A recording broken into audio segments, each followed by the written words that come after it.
Fiona, episode 9. Today is an Asian recipe, and there's absolutely no way I can speak Chinese or anything of that nature. But today we're going to be cooking ginger garlic pork.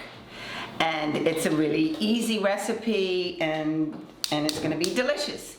So we're going to heat up our skillet. We use a skillet, and I've cut, I have actually cut up 2.5 pounds of pork, of which I've have put salt and pepper on them. So we're going to heat up that pan, and in that pan we're going to put a tablespoon of corn oil, and then we're going to put that's about a tablespoon, and then we're going to put a teaspoon of sesame oil. So that's about a half a teaspoon, I would say. So we're going to cook up that, and we're going to cook that pork through, and that's obviously very important. So we'll get that going. So while that's cooking, we're going to be making the sauce, and the sauce is really part of the whole yummy ingredient. It's the taste, it's the flavors that we're looking for when we cook. So we put about 1/4 cup of honey in a saucepan, and then we put 3 tablespoons of brown sugar, which I've measured here. Now we're going to put a teaspoon of sriracha, and obviously this is something that will make it nice and hot. So that's good. We like hot. Some people do. If you don't like it that hot, don't put so much in.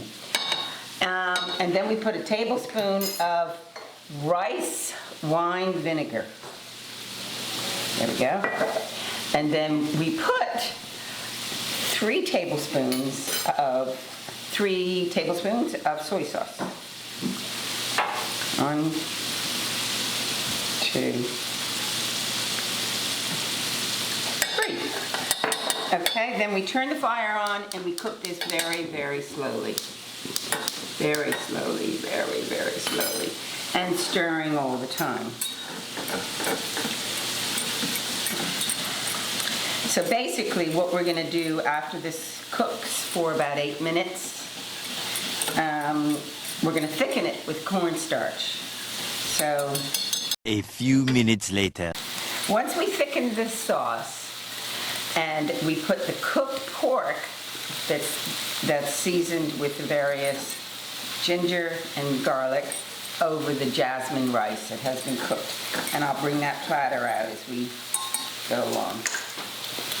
So I'm going to get a tablespoon of cornstarch and start to thicken this. It doesn't matter what brand of cornstarch, just cornstarch.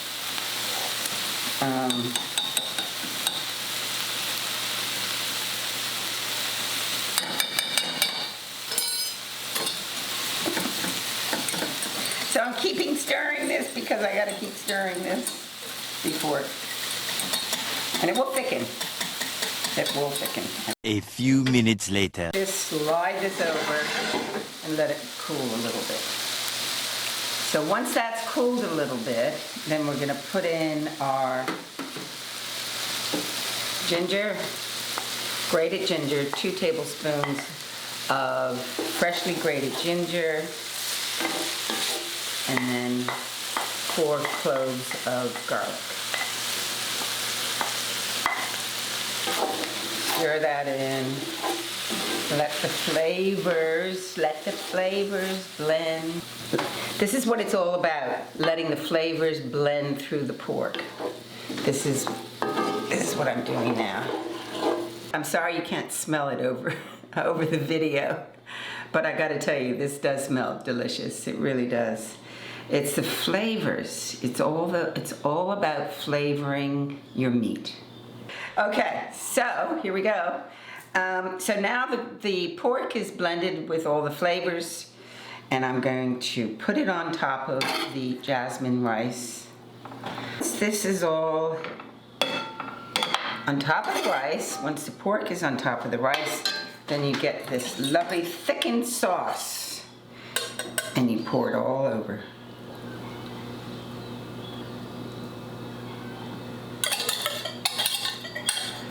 There we go. And then the piece de la resistance is to sprinkle it with spring onions. And then sprinkle it with sesame seeds. Now there's something about sesame seeds that add to flavor, just like onions, and so on. So this is it. Finito.